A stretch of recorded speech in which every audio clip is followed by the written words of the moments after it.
Hello दोस्तों, आप सभी का स्वागत है क्रैक कश्मीर चैनल पे। और आज हम लोग पढ़ने वाले हैं मराठा साम्राज्य के बारे में। मराठा साम्राज्य एक ऐसा टॉपिक है जहां से कभी-कभी क्वेश्चंस ज्यादा पूछने के चांसेस रहते हैं, और इसको आज हम लोग ऐसा पढ़ेंगे कि बार-बार पढ़ने की जरूरत ना पड़े। तो आज हम लोग पढ़ने वाले हैं मराठा साम्राज्य के बारे में, तो चलिए समझते हैं। तो मराठा साम्राज्य की स्थापना जो है वो शिवाजी ने की थी, ठीक है ना। शिवाजी का जन्म 20 अप्रैल 1627 ईस्वी में सिवनेर दुर्ग में, कहा तो पूना के निकट हुआ था। शिवाजी के पिता का नाम शाहजी भोसले, शिवाजी का माता का नाम जीजाबाई, शिवाजी का गुरु कोंडदेव, इनका काफी रोल देखने को मिलेगा, और इनकी माता जीजाबाई का।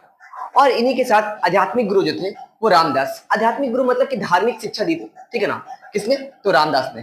तो हुआ क्या ना कि जब इनके पिता शाहजी भोसले पूना के जागीर वो थे वहां के, पर होता क्या है ना कि वो बीजपुर के शासक के यहाँ नौकरी करने लगते हैं। जब वो बीजपुर के शासक के यहाँ नौकरी करने लगते हैं तो पूना की जागीर जो होती है वो उनके अंदर में ही रहती है।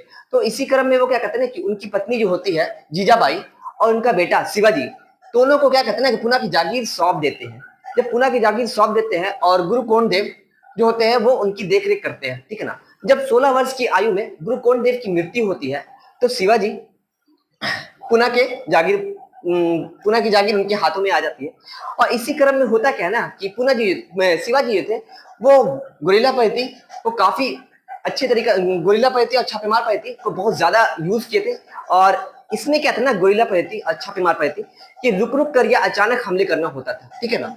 इसी के कारण, और ये सीखे किससे थे? तो अहमदनगर के शासक मलिक अंबर से सीखे थे, ठीक है ना। उसके बाद हुआ क्या ना कि जब शिवाजी जब प्रथम सैन्य अभियान कर रहे थे तो उन्होंने क्या किया ना, बीजपुर के विरुद्ध। शिवाजी के समय क्या था ना कि जब शिवाजी शासक बने थे तो उस समय मुगल शासक और मराठा शासक शिवाजी के हाथ में थी, और एक बीजपुर के शासक जो थे वो इन तीनों के बीच काफी विवाद रहा, ठीक है ना। तो प्रथम सैन्य अभियान जो था वो शिवाजी ने बीजापुर के विरुद्ध किया 1643 ईस्वी में, और वहां से तोरण का किला जीत लिए, ठीक है ना। तोरण का किला जीतने के साथ ही जब वो अपने साम्राज्य का विस्तार करने लगे तो वो और इनके साथ साथ काफी किला जीतते चले गए, जैसे पनहाल का किला, कोल्हापुर व पुरंदर का किला भी जीते। जब बीजपुर के हुआ क्या ना कि जब वो किला जीतते चले गए, इसी क्रम में होता क्या ना कि बीजपुर के जो शासक थे यूसुफ आदिल शाह, उन्हें लगता है कि ये जो शिवाजी है वो अपने साम्राज्य का विस्तार कर रहे हैं, जिससे कहीं ऐसा ना हो कि बीजपुर पे वो हमला कर दे और वो अपने अंदर ले ले। इसी क्रम में जो बीजपुर के शासक में उनके पिताजी शाहजी भोसले वहां काम कर रहे थे, तो होता क्या ना कि वो उनके पिताजी को 1648 में बंदी बना लेता है। और बंदी बनाने के बाद जब उन्हें बंदी बना लेता है तो शिवाजी होते हैं वो अपने साम्राज्य का विस्तार करने के लिए थोड़ा समय के लिए रुक जाते हैं, जिस कारण जब फिर अगले ही साल 1649 में उन्हें छोड़ दिया जाता है। फिर शिवाजी अपने साम्राज्य का विस्तार शुरू करने लगते हैं। इसी क्रम में होता क्या है कि बीजपुर के जो शासक थे यूसुफ आदिल शाह, वो अपने एक सेनापति भेजते हैं अफजल खां को शिवाजी को पराजित करने के लिए। इसी क्रम में होता क्या है कि शिवाजी जो होते हैं, और शिवाजी बहुत ही मतलब कि युद्ध के बहुत अच्छे तरीका से वाकिफ थे, और वो वहां के हर एक किला को अच्छे से समझते थे। तो इसी क्रम में हुआ क्या ना, जब शिवाजी के विरुद्ध में अभियान आया बीजपुर के सुल्तान अफजल खान ने जब किया, तो वो वहां से जब उनके पे दोनों के बीच युद्ध हुआ तो उनकी सेना बहुत कम थी, और अफजल खान का सेनापति उनके पास काफी सारे सेना के साथ वो आक्रमण करने आया। तो वो जो थे ना वो कुछ समय के लिए पीछे हटे और पुरंदर के किला कहा, तो वो प्रतापगढ़ के किला में जा बैठे। जब प्रतापगढ़ के किला में जा बैठे तो हुआ क्या ना कि ये युद्ध जारी रहा, और 2 महीने तक इसका कोई फायदा दिखा नहीं। तो इसी क्रम में होता क्या है ना कि दोनों के बीच संधि करना चाहते थे, ठीक है ना। शिवाजी और अफजल खां के बीच संधि की बात होती है, और जब प्रतापगढ़ के किला में उन दोनों की संधि होती है तो इसी क्रम में क्या होता है ना कि संधि की जब बात की जाती है तो वहां संधि में होता क्या ना कि बिना हथियार के जाना होता है। जब बिना हथियार के जाना होता है, इस क्रम में होता क्या ना कि अफजल खान जो था वो जब संधि करने आता है महल में, तो वो क्या करता है ना कि वो हमला करता है उस पर, वो हथियार लेके हमला करता है शिवाजी पे। और शिवाजी जो थे वो इस चीज से वाकिफ थे कि वो हमला करेगा मुझ पे। तो वो जो थे ना वो अपने वस्त्र पहन के आए थे, लोहे का वस्त्र, जिसकी वजह से उनकी जान बच जाती है। और वो वहां पे क्या करते हैं, अफजल खान की हत्या कर देते हैं, उसे पराजित कर देते हैं। उसके बाद इसी क्रम में होता क्या ना, जब वो अफजल खान की पराजित कर देते हैं, इसी क्रम में औरंगजेब जो था वो शिवाजी को पराजित करने के लिए कई अभियान चलाता है, ठीक है ना। जब वो लगता है कि बीजपुर के शासक से वो जीत रहे थे, वो अपना साम्राज्य विस्तार कर रहे थे, तो उनको ये जब उस टाइम क्या था ना कि औरंगजेब जो थे अपने उत्तर भारत का साम्राज्य कर रहे थे इसी क्रम में। तो और ये दक्षिण में अपना पैर जमा रहे थे इसी क्रम में। तो होता क्या है ना कि औरंगजेब शिवाजी को पराजित करने के लिए कई अभियान भेजते हैं। तो इसी क्रम में होता क्या है ना कि औरंगजेब जो होते हैं वो अपने मामा शाइस्ता खां को भेजते हैं शिवाजी के बीच युद्ध करने के लिए। और शिवाजी और औरंगजेब के मामा शाइस्ता खां के बीच युद्ध होता है, जिसमें शिवाजी जो होते हैं वो शाइस्ता खां को पराजित कर देते हैं। और उसके बाद होता क्या है ना कि जब वो उसको पराजित कर देते हैं तो शिवाजी को लगता है अच्छा।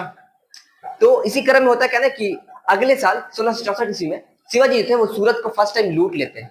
सूरत जो था उस टाइम मुगल काल का बहुत ही औद्योगिक केंद्र, मतलब कि बहुत ज्यादा विस्तार, मतलब कि काफी सारे वहां औद्योगिक केंद्र था, ठीक है ना। तो औरंगजेब जो होता है ना कि वो इस चीज से क्या होता है, वो खफा हो जाता है और वो एक बड़ा अभियान भेजता है। किसके नेतृत्व में? तो जयसिंह के नेतृत्व में। जयसिंह और शिवाजी के बीच जब युद्ध होती है तो इसे पराजित क्या कहता है ना, जयसिंह जो होता है वो शिवाजी को पराजित कर देता है। जब जयसिंह शिवाजी को पराजित कर देता है तो पुरंदर की संधि, दोनों के बीच समझौता होता है। दोनों के बीच समझौता जब 5 जून 1665 ईस्वी में होती है और शिवाजी जो होते हैं 35 किला जो उन्होंने अपने साम्राज्य विस्तार करके जीता था उसमें से 23 किला मुगलों को लौटाना पड़ता है, ठीक है। इसी क्रम में और अपना पुत्र जो होता है बेटा को, संभाजी को, औरंगजेब के दरबार में मनसबदार के पोस्ट के लिए भेज देता है, ठीक है ना। इसी क्रम में होता क्या है कि और अगले वर्ष 1666 ईस्वी में शिवाजी औरंगजेब से मिलने पहुंचते हैं। और जब औरंगजेब से मिलने पहुंचते हैं वहां तो वो देखते क्या है ना कि औरंगजेब जो था उन्हें मनसबदार, मतलब तृतीय श्रेणी के मनसबदार के साथ बैठा देता है। और शिवाजी जो होते हैं वो इस चीज से खफा हो जाते हैं और इनका विरोध करने लगते हैं। जब वो इनका विरोध करने लगते हैं इसी क्रम में वो क्या करता है ना कि औरंगजेब जो था उन्हें आगरा के जयपुरी महल में कैद कर लेता है। कब कर लेता है? तो मई 1666 में आगरा के जयपुरी महल में कैद कर लेता है। जब उन्हें वह कैद कर लेता है तो 16 अगस्त 1666 में वो अपने भेष बदलकर टोकरी में वहां से वो निकल जाते हैं। जब वो वहां से निकलते हैं तो फिर धीरे धीरे वो अपने राज्य में आते हैं। और इसी क्रम में होता क्या है ना कि वो फिर दोबारा 1670 ईस्वी में सूरत को दोबारा लूटते हैं। जब सूरत को दोबारा लूटा तो 1672 ईस्वी में शिवाजी ने क्या किया ना कि बीजपुर के शासक यूसुफ आदिल शाह से पनहाल दुर्ग का जो किला था वो छीन लिया, उसे पराजित करके। उसके बाद शिवाजी ने क्या किया ना कि 5 जून 1674 ईस्वी में रायगढ़ किला में क्या करवाया, अपना राज्याभिषेक करवाया। और राज्याभिषेक किसने किया था? राज्याभिषेक श्री गंगा भट्ट ने किया था। और वाराणसी, गंगा भट्ट जो था वो वाराणसी का रहने वाला था। जब शिवाजी ने अपना रायगढ़ में राज्याभिषेक करवाया तो उन्होंने छत्रपति का उपाधि धारण किया और इसी क्रम में शिवाजी को छत्रपति शिवाजी महाराज के नाम से जानते हैं। उसके बाद हुआ क्या ना कि शिवाजी जो थे अपना अंतिम कर्नाटक अभियान 1676 से 1678 ईस्वी में किया और कर्नाटक के विरोध में किया, जिसे जिंदी का किला जीत लिया और कर्नाटक को पराजित कर दिया। होता क्या है ना कि 1680 ईस्वी में शिवाजी की मृत्यु हो जाती है। और क्या उसका अंतिम संस्करण जो है वो कौन करता है? राजाराम करता है। उसके बाद हम लोग समझते हैं कि शिवाजी ने और क्या क्या किया, जैसे मराठा सैन्य व्यवस्था स्थापित किया था और मराठा प्रशासन व्यवस्था स्थापित किया था और मराठा राजस्व व्यवस्था स्थापित किया था। तो चलिए समझते हैं। तो मराठाओं के पास 250 किलो में से 23 किलो मुगलों को पुरंदर की संधि के तहत लौटानी पड़ी थी। मराठाओं ने लगभग 250 किले जीते थे। इसमें से हुआ क्या था ना कि पुरंदर की संधि हुई थी 1665 ईस्वी में, जिसमें क्या होता है राजा जयसिंह के बीच और शिवाजी के बीच हुई थी, जिसमें से 23 किला मुगलों को लौटानी पड़ी थी। शिवाजी ने और क्या किया ना, शिवाजी ने पुर्तगालियों से लगभग 200 लगभग क्या क्या तोप खरीदे थे। उसके बाद शिवाजी ने कर्नाटक के कोलावा में नौसेना का गठन किया था। नौसेना मतलब कि समुद्रों के लिए क्या कहता है, एक नौसेना का गठन किया था। उसने क्या किया, मराठा सैनिकों को शिवाजी ने क्या किया ना कि मराठाओं सैनिकों से कहा कि महिला, बच्चे और धार्मिक स्थल पर आक्रमण नहीं करेंगे, ठीक है। उसके बाद शिवाजी थे वो घोड़सवार को 2 भागों में बांटा, एक बारगीर, दूसरा सिलहदार। बारगीर जो था वो अस्थाई घोड़सवार, कौन सा था? वो अस्थाई घोड़सवार, मतलब नियमित रूप से वो सेना में रहते थे। और सिलहदार जो थे वो अस्थाई रूप से घोड़सवार थे, मतलब कि जब युद्ध होता था, जब जरूरत पड़ती थी उन्हें, तो वो क्या करते थे, युद्ध के समय उसे बुलाते थे, जिसे सिलहदार कहते थे। और क्या था, शिवाजी के समय मजबूत से अस्थाई सेना जो था वो पागा था। ये काफी अच्छा ये क्वेश्चन पूछा हुआ है तो इसको देख लेंगे। शिवाजी के समय मजबूत अस्थाई सेना जो था वो पागा था। अब हम लोग समझते हैं मराठा प्रशासन व्यवस्था। तो मराठा प्रशासन व्यवस्था क्या है कि शिवाजी ने क्या किया था ना, 8 मंत्रियों को नियुक्त किया, जिसे अष्टप्रधान कहते हैं। 8 मंत्रियों को नियुक्त किया जिसे अष्टप्रधान कहते हैं। ये क्वेश्चन पिछले बीपीएससी में पूछा हुआ है, इसको देख के जरूर जाएंगे, ठीक है। तो पेशवा तो 8 मंत्रियों को जो नियुक्त किया था उसे अष्टप्रधान कहते थे। वो कौन कौन से थे उसको समझने की कोशिश करते हैं। कभी कभी क्वेश्चन यहाँ से पूछ देते हैं और इसे हम बहुत ही स्मूथ तरीके से समझेंगे, जिसे आने वाले एग्जाम में काफी फायदेमंद हो, ठीक है। तो पेशवा का जो पद था वो प्रधानमंत्री का पद था। इसके बाद और पेशवा का पद को क्या उस टाइम क्या था, तो उस प्रधानमंत्री का पद था। छत्रपति के बाद सबसे महत्वपूर्ण पद भी था वो, ठीक है ना। मजूमदार और अमात्य जो था वो वित्त मंत्री का पद था। मतलब अभी का जैसे हम लोग समझते हैं वित्त मंत्री कौन है हमारे, तो निर्मला सीतारमन। तो मजदूर अमात्य था, वित्त मंत्री का पद था। इसी के क्रम में सर ए नौबत जो था वह सेनापति का पद था, सेना के पति का पद था। उसके बाद सुमात्य जो था विदेश मंत्री का पद था। कौन सा पद था, तो विदेश मंत्री का पद जो था वो सुमात्य कराता था। और एक था वाक्यवनिश, जिसे सूचना गुप्तचार या संधि करने की जितने भी संधि या समझौते होते थे वो कौन करता था, वाक्यवनिश, जिसे सूचना गुप्तचार कहते थे।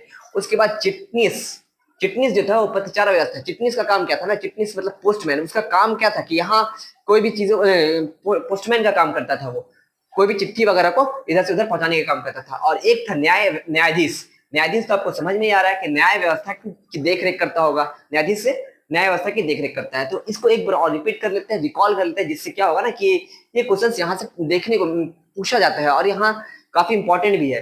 तो 8 मंत्री नियुक्त किया था किसने, शिवाजी ने। अष्टप्रधान वो कौन थे, तो पेशवा, पेशवा प्रधानमंत्री का पद था। मजूमदार अमात्य था, वित्त मंत्री का पद था। सर नौबत जो था वह सेनापति का पद था। सुमात जो था विदेश मंत्री का पद था। वाक्यवनिश जो था सूचना गुप्तचार जो संधि करने वाला था उसका था। चिटनीस जो था पोस्टमैन का काम करता था। और न्यायाधीश जो था वो न्याय व्यवस्था की देखरेख करता था।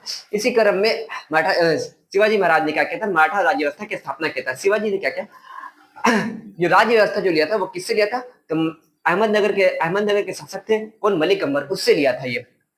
उसने राजस्व स्रोत, कृषि कर और भूमि कर पे क्या कहता है, वो जो टैक्स था ना वो 33% से बढ़ाकर 40% कर दिया था। और इसी क्रम में क्या कहता है कि मराठा के समय शिवाजी ने 2 महत्वपूर्ण कर लगाए थे। एक था चौथ, दूसरा सर देशमुखी। तो चौथ जो था वो अपने पड़ोसी देशों से लेता था, जो आसपास के इलाके थे वहां से। वो जो था ना वो कुल कृषि का 1/4 भाग ही लेते थे। और सर देशमुख जो था वो अपने देश की जनता से लेते थे। और किस लिए लेते थे, उस देश की जनता इस बात को स्वीकार करती थी कि छत्रपति शिवाजी महाराज जो है वो क्या देश के प्रमुख हैं। और ये कुल कर का 1/10 भाग होता था, ठीक है। शिवाजी की जब मृत्यु होती है 1680 ईस्वी में, तो शिवाजी के उत्तराधिकारी के लिए संघर्ष करते हैं। वो कौन, शिवाजी के पुत्र थे संभाजी और एक थे राजा राम। और संभाजी के पुत्र थे साहू जी और राजा राम का पुत्र था शिवाजी द्वितीय। तो होता क्या है ना कि औरंगजेब जो होता है ना वो संभाजी को कैद कर लेता है पनहाल के किला में। जब वो पनहाल के किला में कैद रहता है तो जब सुनता है कि शिवाजी की मृत्यु हो जाती है तो वो पनहाल के किला से भाग निकलता है और वो मराठा साम्राज्य का शासक बनता है। इसी क्रम में जब होता क्या है ना कि औरंगजेब का विद्रोही पुत्र कि दोनों के बीच विद्रोह हो जाता है। विद्रोह होने के बाद अकबर, जो औरंगजेब का विद्रोही पुत्र था अकबर द्वितीय, वो संभाजी के पास भाग के आता है और संभाजी से शरण देते हैं। जब संभाजी से शरण देते हैं तो औरंगजेब को यह बात अच्छी नहीं लगती और औरंगजेब जो था वो संभाजी को यातना देकर मार देता है। कब मारता था, 1686 ईस्वी में। और संभाजी के जो पुत्र थे साहू जी उसे कैद करके बंदी बना लेता है और लेके चला जाता है उसे। जब ये ऐसा कुछ होता है तो obvious सी बात है। उसके बाद द्वितीय बेटा था राजा राम। तो राजा राम जो था वो 1689 ईस्वी मराठा साम्राज्य का शासक बनता है, छत्रपति बनता है। उसके बाद वो शासक करता है, वो अपने साम्राज्य का विस्तार कर रहा होता है, ठीक है। इसी क्रम में जब 1700 में उसकी मृत्यु हो जाती है तो राजा राम की पत्नी होती है ताराबाई और राजा राम का 4 साल का ही पुत्र होता है, अल्पायु पुत्र होता है, मतलब 4 साल का होता है। वो कौन, शिवाजी द्वितीय, 4 वर्ष का। तो ताराबाई जो होती है वो क्या करती है, शिवाजी द्वितीय को शासक बना देती है और उसको खुद संरक्षक बन जाती है, ठीक है ना। और वो शासक को चला रही होती है। इसी क्रम में वो अपनी राजधानी जो होती है वो कहाँ लेके चली आती है, सतारा लेके चली आती है। और औरंगजेब का जो विद्रोही पुत्र, औरंगजेब जो साहू जी को कैद कर रखा था, बहादुर शाह ने क्या किया, बहादुर शाह ने मराठा शक्ति को कमजोर करने के लिए साहू जी को रिहा कर देता है। जब साहू जी को रिहा कर देता है तो शिवाजी द्वितीय और कौन, साहू जी के बीच एक युद्ध होता है, जिसे बोलते हैं खेड़ा का युद्ध, ठीक है ना। खेड़ा का युद्ध साहू जी और शिवाजी द्वितीय जो संरक्षक बनकर किसका शासक चला रही थी, तो ताराबाई। तो साहू जी ने शिवाजी द्वितीय ताराबाई को पराजित कर देता है और साहू जी जो है वो मराठा साम्राज्य का शासक बनता है। जब वो मराठा साम्राज्य का शासक बनता है 22 जनवरी 1708 ईस्वी में, तो वो अपना राज्याभिषेक करवाता है। कहाँ करवाता है, तो सतारा में करवाता है।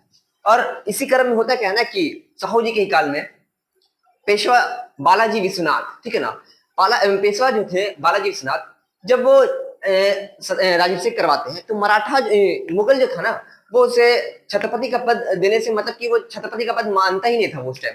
तो बालाजी विश्वनाथ को भेजा और बालाजी विश्वनाथ जो थे फर्रुख शेर के दरबार में गए, ठीक है ना। फर्रुख शेर और बालाजी विश्वनाथ के बीच एक संधि होती है। एक संधि के तहत क्या होता है ना कि छत्रपति का पद जो होता है उसे मान्यता देता है। इसी को हम लोग बोलते हैं मराठा शासन का मैग्ना कार्टा, ठीक है ना। और ये था बालाजी विश्वनाथ। साहू जी की जब मृत्यु हो जाती है 1749 में, तो छत्रपति का जो पद होता है ना उसे समाप्त कर दिया जाता है और पेशवा मराठा शासन जो है पेशवा के हाथ में चला जाता है। पेशवा का जो पद होता है वो वंशानुगत हो जाता है। जब वंशानुगत हो जाता है, वंशानुगत होता है, बालाजी विश्वनाथ पहले पेशवा थे जो 1713 से 1720 ईस्वी तक रहे। 1720 ईस्वी में इनकी मृत्यु हो गई थी। जब बालाजी विश्वनाथ को पेशवा कौन बनाया था, तो बालाजी विश्वनाथ को जो पेशवा था वो साहू जी ने बनाया था। और इन्हीं के क्रम में क्या कहता मराठा साम्राज्य का मैग्ना कार्टा भी हुआ था, ठीक है ना। जब बालाजी विश्वनाथ की 1720 ईस्वी में मृत्यु होती है तो उसका पुत्र बाजीराव प्रथम शासक बनता है, मतलब पेशवा बनता है। किसका था? साहू जी के संरक्षक में वो पेशवा बनता है। 1720 ईस्वी से 1740 ईस्वी तक रहता है। बाजीराव प्रथम को लड़ाकू पेशवा भी कहते हैं। कौन सा पेशवा था? लड़ाकू पेशवा भी कहते हैं। शिवाजी के बाद अगर गोरिल्ला पद्धति को अगर सर्वाधिक को प्रयोग किया था तो वो कौन था? तो वो बाजीराव प्रथम ने ही किया था। उसके बाद होता क्या है ना कि बाजीराव प्रथम जो होता है मार्च 1728 ईस्वी में हैदराबाद के शासक होते हैं निजाम उल मुल्क, और एक तरफ बाजीराव प्रथम, दोनों के बीच पालखेड़ा का युद्ध होता है। पालखेड़ा का युद्ध कब होता है? तो मार्च 1728 ईस्वी में।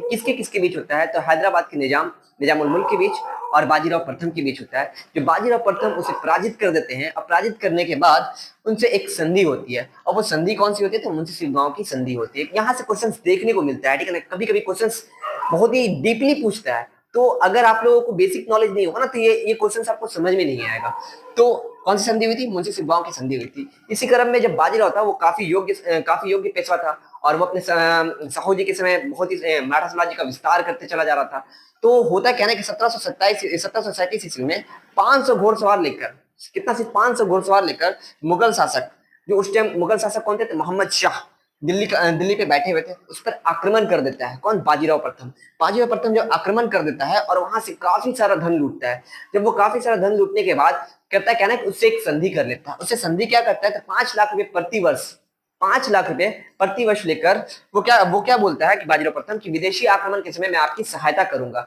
पर होता क्या है ना इसी क्रम में जब 1739 ईस्वी में नादिर शाह आक्रमण करता है जब दिल्ली पे, तो जो बाजीराव प्रथम होता है वो कोई सहायता नहीं देता है, ठीक है ना।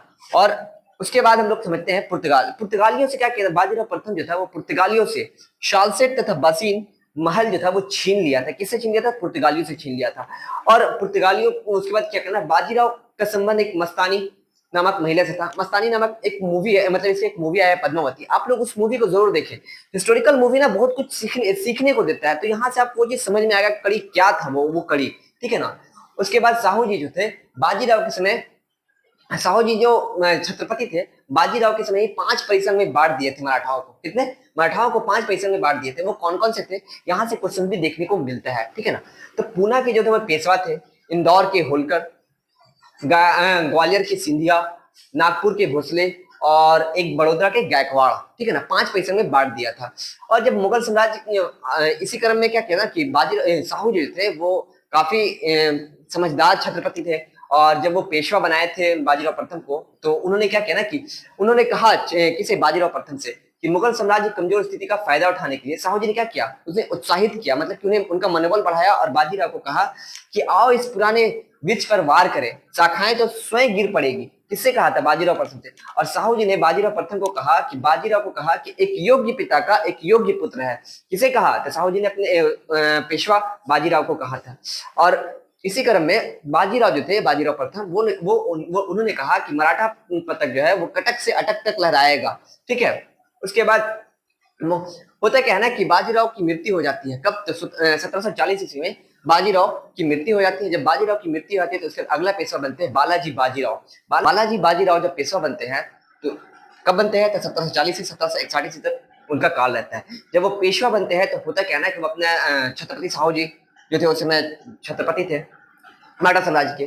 पर इसी क्रम में होता क्या ना कि 1749 ईस्वी में छत्रपति साहू जी की क्या हो जाती है? मृत्यु हो जाती है। जब छत्रपति साहू जी की मृत्यु हो जाती है तो उनका एक पुत्र था रामराज, जिसे राजा राम भी कहते थे। तो रामराज जो था वो 17 साल की उम्र था, वो शासक बनना चाहता, छत्रपति बनना चाहता था। पर बालाजी बाजीराव जो थे वो क्या किया ना कि बालाजी बाजीराव और रामराज के बीच युद्ध होता है और रामराज को पराजित कर देते हैं। जब रामराज को पराजित कर देते हैं तो उनके बीच एक संधि होती है। 1750 ईस्वी में संगोली की संधि होती है और संधि के तहत जो थे बालाजी बाजीराव वो क्या करते हैं ना कि छत्रपति का जो पद था उन्हें समाप्त कर देते हैं। छत्रपति का पद समाप्त करने के बाद और वास्तविक नेता था वो किसके हाथ में चली आती है, तो पेशवा के हाथ में चली आती है। क्योंकि छत्रपति के बाद अगर महत्वपूर्ण पद था तो वो कौन सा था, पेशवा का पद था। तो पेशवा का पद जो होता है वो वंशानुगत हो जाता है, कहां से, यहीं से। और इसी क्रम होता है कि मराठा साम्राज्य का सर्वाधिक विस्तार करते हैं। जब मराठा साम्राज्य का सर्वाधिक विस्तार करते हैं बालाजी बाजीराव, इन्हीं को बालाजी बाजीराव को और क्या कहते थे ना कि नाना साहब के नाम से भी जाने जाते थे। तो बालाजी बाजीराव जब मराठा साम्राज्य का विस्तार कर रहे थे, इसी कारण इनको क्या कहते थे, दूसरा संस्थापक भी कहते थे। ठीक है, किसे, तो बालाजी बाजीराव को। जब होता क्या है ना कि जब वो अपने साम्राज्य का विस्तार कर रहे होते हैं तो 1752 में हैदराबाद के जो निजाम होते हैं ना वो बालाजी बाजीराव पे आक्रमण करते हैं।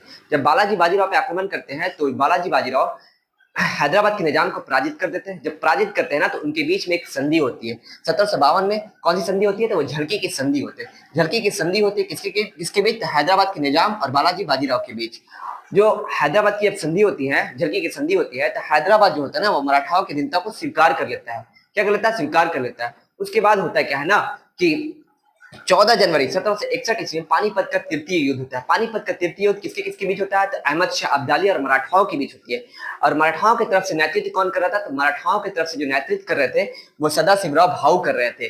पर होता क्या है कि अहमद शाह अब्दाली जो होता है वह सदाशिवराव भाऊ को पराजित कर देते हैं। और जब इसकी खबर बालाजी बाजीराव को मिलती है तो बालाजी बाजीराव की क्या होती है, हार्ट अटैक से मृत्यु हो जाती है। कब मृत्यु हो जाती है, तो 1761 ईस्वी में उनकी मृत्यु हो जाती है। किसमें, पानीपत के तृतीय युद्ध की खबर सुनने के बाद। उसके बाद अगला पेशवा जो थे ना, अगला पेशवा बनते हैं माधव नारायण राव। अगला पेशवा जो बनते हैं, कौन बनते हैं, माधव नारायण राव बनते हैं। माधव नारायण राव जो थे जब पेशवा बने तो ऑब्वियस सी बात हुआ क्या, जब बालाजी बाजीराव की मृत्यु हुई तो मराठा साम्राज्य का बिखराव स्टार्ट हो गया। फिर साम्राज्य था वो रुक गया था कहीं ना कहीं। जब माधव नारायण राव जब शासक पेशवा बनते हैं, अगला पेशवा, तो मराठा साम्राज्य की खोई हुई शक्ति को पुनः प्राप्त कर लेते हैं। क्या कहते हैं, प्राप्त कर लेते हैं। और मुगल शासक शाह आलम द्वितीय जो अब जब अहमद शाह अब्दाली युद्ध करता है ना, पानीपत का तृतीय युद्ध होता है, तो जब मराठाओं को पराजित करता है तो दिल्ली पे बैठा हुआ था शाह आलम द्वितीय। शाह आलम जो द्वितीय था ना वो क्या करता है, वो अहमद शाह अब्दाली के डर से भाग जाता है। जब वो अहमद शाह अब्दाली के डर से भाग जाता है तो इसी क्रम में होता है कि माधव नारायण राव उन्हें दोबारा शाह आलम की गद्दी पर दोबारा बैठाता है। कौन बैठाता है, तो माधव नारायण राव बैठाता है। ठीक है, इसी के क्रम में होता क्या है कि 1772 ईस्वी में माधव नारायण राव की मृत्यु हो जाती है। जब माधव नारायण राव की मृत्यु हो जाती है तो अगला पेशवा बनते हैं नारायण राव। नारायण राव का जो काल था वो 1772 से 1773 ईस्वी तक। तो होता क्या है कि नारायण राव को उनके चाचा थे, कौन, रघुनाथ राव उनके द्वारा उनकी क्या कर दी जाती है, हत्या कर दी जाती है। जब नारायण राव की हत्या कर दी जाती है तो होता क्या है कि रघुनाथ राव खुद पेशवा बनना चाहता था। इसी क्रम में नारायण राव का पुत्र था कौन, माधव नारायण राव, जो मात्र 4 साल का था। ठीक है ना, तो उनको जब पेशवा बनाना था तो पेशवा बनाने के लिए किया क्या ना कि मराठा राज्यों की देखरेख के लिए 12 भाई सभा नाम की एक 12 सदस्यों का क्या बनाया गया था, परिषद बनाया गया था। कौन सी परिषद बनाया गया था, 12 भाई सभा नाम का 12 सदस्यों का एक परिषद बनाया गया था। और उसमें से 2 जो सदस्य थे वो काफी महत्वपूर्ण योग निभाए माधव नारायण राव को क्या करने के लिए, उनके शासक को चलाने के लिए। तो एक थे महादजी सिंधिया और एक थे नाना फडणवीस। नाना फडणवीस जो थे, नाना फडणवीस को एक अंग्रेज व्यक्ति था कौन, ग्रांड डफ ने किसे, नाना फडणवीस को मैकियावेली की उपाधि दी थी। क्या, मैकियावेली कहा था। इसी क्रम में होता क्या है ना कि जब माधव नारायण राव द्वितीय जब पेशवा बन जाता है तो रघुनाथ राव खुद पेशवा बनना चाहता है। तो जब खुद पेशवा बनना चाहता है तो इस क्या करता है ना कि वो अंग्रेजों के साथ हाथ मिला लेता है। और जब वो अंग्रेजों के साथ हाथ मिला लेता है, इसी क्रम में होता है कि प्रथम आंग्ल मराठा युद्ध होता क्या है कि प्रथम आंग्ल मराठा युद्ध 1777 से 1782 ईस्वी। इसका कारण होता क्या है ना कि पेशवा के पद के लिए मराठाओं में मतभेद हो जाता है। एक तरफ माधव नारायण राव द्वितीय को पेशवा बनाया जाता है, वहीं रघुनाथ राव क्या बनना चाहता, पेशवा बनना चाहता था। जब वो पेशवा बनना चाहता था तो उसने क्या किया कि अंग्रेजों से सहायता लिया और अंग्रेजों के साथ सूरत की संधि कर ली। कौन सी संधि कर ली, तो सूरत की संधि कर ली 7 मार्च 1775 ईस्वी में। जब 7 मार्च 1775 ईस्वी में संधि की तो रघुनाथ जो था वो अंग्रेजों को सालसेट तथा बसीन सौंप देता है और अंग्रेज जो थे वो उसके क्या करते हैं, कुछ सैन्य टुकड़ी जो है वो रघुनाथ राव को दे देता है। उसके बाद होता क्या है ना कि अगले ही वर्ष पुरंदर की संधि होती है 1 मार्च 1776 ईस्वी में। क्या करता है ना कि जो अंग्रेजों ने उसे सहायता दी थी वो कलकत्ता परिषद द्वारा रद्द कर दी जाती है। संधि को क्या कर दी जाती है, रद्द कर दी जाती है। जब संधि को रद्द कर दी जाती है, तो इसी क्रम में माधव नारायण राव को पेशवा मान लिया जाता है। जब माधव नारायण राव को पेशवा मान लिया जाता है, तो एक तरफ अंग्रेज और महादजी सिंधिया अंग्रेज और दूसरी तरफ थे महादजी सिंधिया के बीच आमना सामना होता है, युद्ध होता है। युद्ध में होता क्या है ना कि अंग्रेजों को काफी क्षति होती है, मतलब कि वो अपना बहुत कुछ खो देता है। जब वो खो देता है तो मराठाओं और अंग्रेजों के बीच क्या होती है, संधि होती है, जिसे वडगांव की संधि कहते हैं। 1789 ईस्वी में वडगांव की संधि होती है और अंग्रेजों की एक अपमानजनक संधि थी, ठीक है ना। तो जब ये संधि होता है तो वॉरेन हेस्टिंग्स को ये खबर मिलती है, तो वॉरेन हेस्टिंग्स जो होता है ना, वो क्या करता है कि संधि को रद्द कर देता है और महादजी सिंधिया, वॉरेन हेस्टिंग्स और महादजी सिंधिया के बीच युद्ध होता है और महादजी सिंधिया को पराजित कर देता है। जब महादजी सिंधिया को पराजित कर देता है, उसके बाद संधि होती है सालाबाई की संधि। सालाबाई की संधि 1782 ईस्वी में होती है।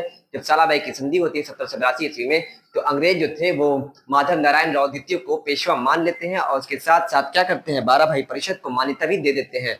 जब वो 12 भाई परिषद को मान्यता दे देते हैं, उसके बाद सालाबाई की संधि के साथ ही प्रथम अंग्ल मराठा युद्ध समाप्त हो जाता है।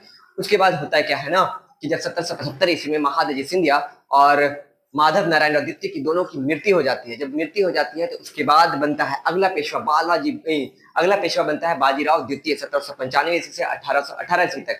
जब बाजीराव द्वितीय जब पेशवा बनता है, तो उसी समय होता है कहने के विलेजली जो सहायक संधि के तहत जितने भी राज्य थे वो सबको मिला रहा था, तो उसने मराठाओं पर भी जबरदस्ती क्या किया, वो सहायक संधि थोपना चाहा, पर मराठाओं ने स्वीकार करने से मना कर दिया। क्या कर दिया था, मना कर दिया था। जब उसने मना किया तो इसी क्रम में होता क्या ना कि जब 12 भाई परिषद के मैं बताया आपको कि दो बहुत ही प्रमुख सदस्य थे, एक जो थे कौन, महादजी सिंधिया, और दूसरा थे नाना फडणवीस। तो नाना फडणवीस की मृत्यु हो जाती है मार्च 1800 ईस्वी में। उसके बाद होता क्या है ना कि बाजीराव द्वितीय जो होता है उसका आंतरिक विवाद स्टार्ट हो जाता है। मतलब कि इसके जो होता क्या है कि बाजीराव द्वितीय के समय बाजीराव के समय क्या होता है ना कि मराठा संघ को 5 परिसंघ में बांट दिया जाता है। जब 5 परिसंघ में बांट दिया जाता है तो बाजीराव जब द्वितीय जब पेशवा बनता है पूना का, तो होता क्या है ना कि यशवंतराव होलकर बाजीराव द्वितीय पर हमला करता है।